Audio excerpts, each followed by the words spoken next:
Hope you're having a good day today. Appreciate you joining me. We're going to look at the account of the widow and her two mites today from the Gospel of Luke. Our hymn for today, it's an old hymn called Pure Yet Pure. Purer yet purer I would be, more like the Christ who died for me, patient and loving, gentle and true, living like him in all that I do. To our passage, Luke 21, verse 1. And he looked up and saw the rich putting their gifts into the treasury, and he saw also a certain poor widow putting in 2 mites. So he said, Truly I say to you that this poor widow has put in more than all, for all these out of their abundance have put in offerings for God, but she out of her poverty put in all the livelihood that she had.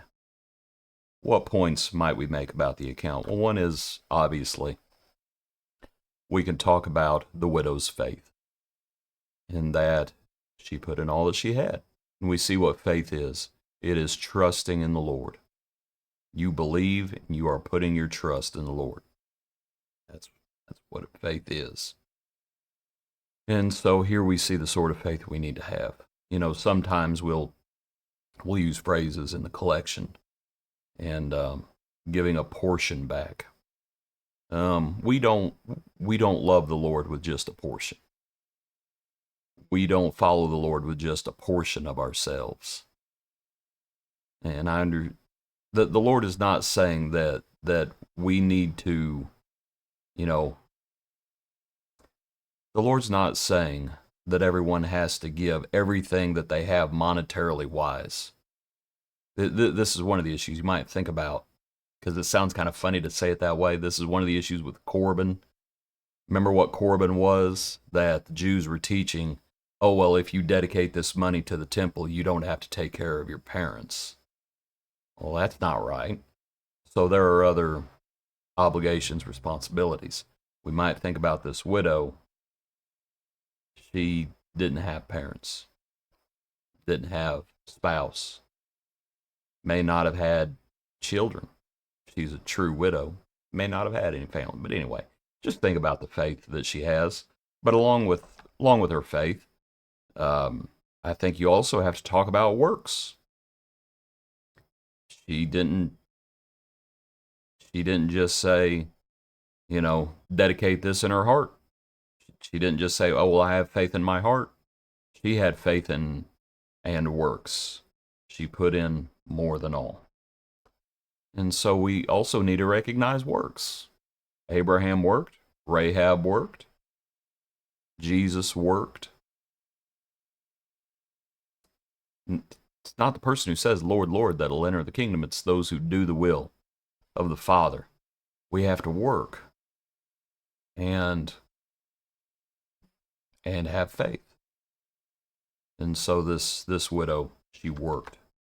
Back to the account, the Lord is watching all these things. I want you to look at verse 4. For for all these out of their abundance have put in offerings for God, but she out of her poverty put in all the livelihood she had, and obviously also to God.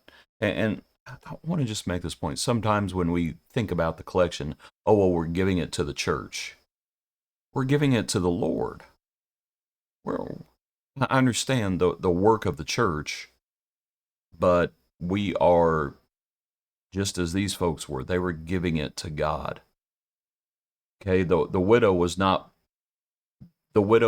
putting her faith in the temple. The widow was not putting her faith in those earthly priests. The widow was putting her faith in God. What she was doing, she was giving to God, is what she was doing. And so to think about, she was looking to her reward. When we get to a point in life, especially this woman, what did this woman have? All she had were 2 mites and her hope in God. And she gave up her 2 mites. Now what does she have? She was looking to her reward, and that's what we must do as well. Set our eyes on things above and not on things beneath. Might consider that idea as well. We work, we have faith, we look to the reward. Appreciate you. Hope you have a good day. Join us tomorrow for another portion of our daily praise.